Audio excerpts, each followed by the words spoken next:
It's a typical day at the Elm Grove apartment complex not far from the Baton Rouge airport. Parents watch from their porches as their children play ball and ride bikes. They are playing outside in the sweltering summer sun because they cannot bear the heat indoors.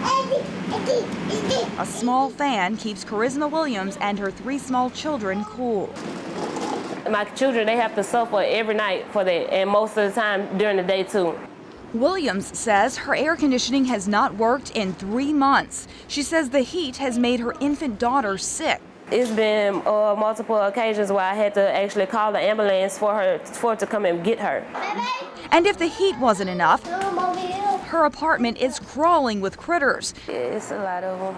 They're on the furniture, inside the closets, Get back. and on the floor. I have no words for it. Everywhere you turn. There they go. The infestation has gotten so bad, her kids have become uncomfortably acquainted with them. That's all that mean.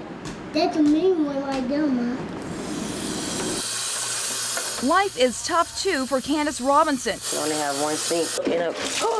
She lives 1 building over. Just came right out. Oh, Lord, it's freaking me out. Her problems stem from rotted pipes under her kitchen sink. Every time I run water, I could be cleaning up, I could be cleaning chicken or something like that.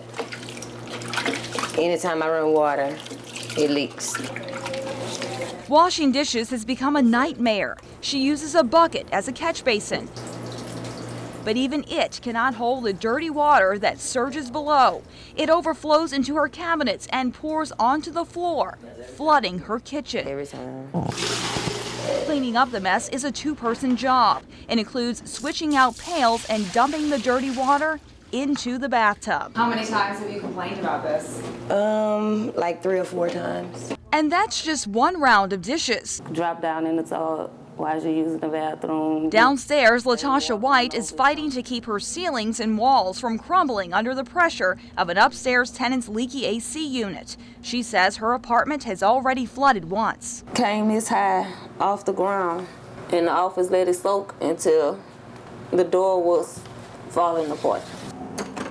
She says apartment maintenance eventually patched and painted the soaked sheetrock, but that, White says, is merely a cover-up to the plethora of problems in her apartment. Everything from the handles on her bathtub, Yeah, and I use this bucket to keep it so it won't swing open. right down to the kitchen cabinet, It's loose, so is falling apart. we don't use this light fixture.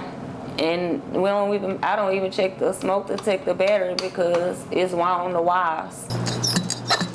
When we looked around the complex, we spotted other potential safety hazards. The balconies are not bolted down.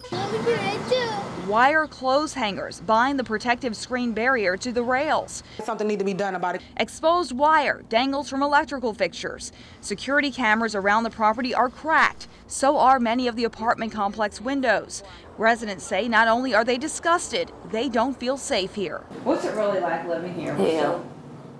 The owners of Elm Grove Garden, a company called LA Real Property Holdings, has a housing assistance payment contract with Housing and Urban Development. According to HUD, tenants who live here pay 30% of their adjusted income. HUD pays 70% to the landlord. The people who live here say they cannot afford to live anywhere else. My funds are not strong enough to get up and say, okay, I got to get from over here and move. Alicia Jones says she's complained about the heat and roaches so many times, the property manager no longer takes her seriously. I go and try to talk to him, okay, what is you going to do about this? Well, that's all I get from the manager. He's always been sarcastic. I mean, I don't think it's funny. They claim part of the problem is that the property manager, Joe Dominguez, is rarely in his office. When we went looking for him, we found him cutting grass on the property. I'd like to talk to you about the living conditions here at the complex. No comment.